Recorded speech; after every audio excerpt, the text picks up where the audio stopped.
the second thing I like to mention, in addition to everything you mentioned, it's your own mindset. Are you a leader in your mind? Because if you're a leader in your mind, you don't have to justify it. It's nothing you need to do or say.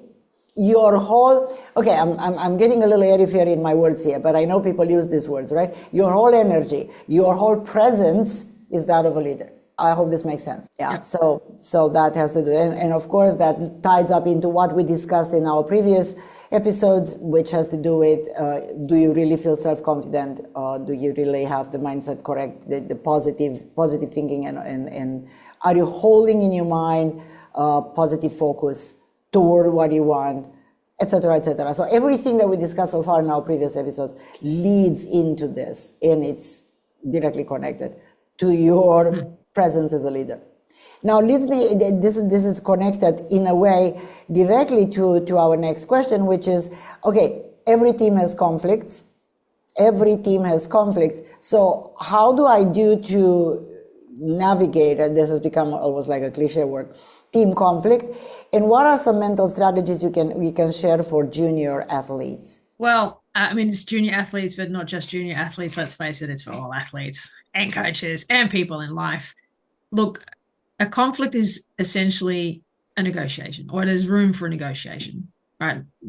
People are coming from opposing or have opposing views, wants, needs, and they're not being met and they're not happy about it. And hence there's a conflict. So it's an opportunity to be able to have a conversation about that.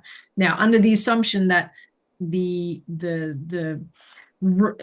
a level of safety has been created that we can actually have a conversation about that, because that's a must. And if that's not there, people are clearly not going to be honest.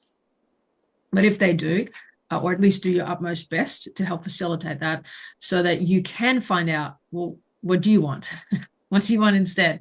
And have a conversation. And I know, values is one of your big topics that you spend a lot of time on. And this truly is a game changer when it comes to navigating team conflict, being able to understand what someone's needs and values are, and what is currently not being met, and where we can bring that together and provide a win-win solution for everyone involved, or at least a plan to strive towards that, is huge. I would say that a good coach is also a permanent negotiator and mediator. Must be. Yeah, for sure. It's never ending. It's never ending. It couldn't, because you're working with a group of people. You're a permanent negotiator and mediator. Yeah. Yeah. The other thing as well is, and this is part of a reframe really, look, when something is uncomfortable, most people would shy away from it because it's uncomfortable. No one wants to feel uncomfortable. Sure. And if something is uncomfortable, in a way, you owe it to yourself to actually address it and do something about it. Because by not addressing or not doing that, you are essentially denying yourself the opportunity to grow, to get better, to ask for what you want, to get closer to where you want to get to. And, the longer you don't do that, firstly, the obvious, you're going to continue to be uncomfortable. So it's just prolonging the current situation. But it's really a denial of something that is clearly missing, that you want, that you're after, that is not being met, which at the end of the day, no one else is going to care. It's going to affect no one else other than you. Yeah. Yes, absolutely. And if it's something that's unspoken, permanently unspoken, you're never playing life to 100%, because you're always holding back. You're always withholding. You're always not addressing something.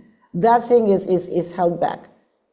So then, I'd like 100% results, but I'm not gonna address it to 100%. And I know it requires a lot of diplomacy, and as I said, skills in negotiation and mediation, because the conflicts are always in a team. Conflicts are always within people, no matter what. Everything goes well today, tomorrow something happens, somebody blows up. Maybe it had nothing to do with you. Maybe it had nothing to do with the situation. Maybe it's something that just felt bad that day. So therefore, I think that it's team conflict. It's something that you encounter all the time as a sports coach. And I guess everybody who works with teams encounters all the time. Yeah. And it happens at every level. whether it's at the top or it's honestly, no one is immune to it. It's just a fact of life, Well, we're and that's human okay. beings. Exactly. We're not Exactly. machines. At least not yet. Anyway, all right, Emma, good. Thank you very much. See you next time because I got a few more questions on the list.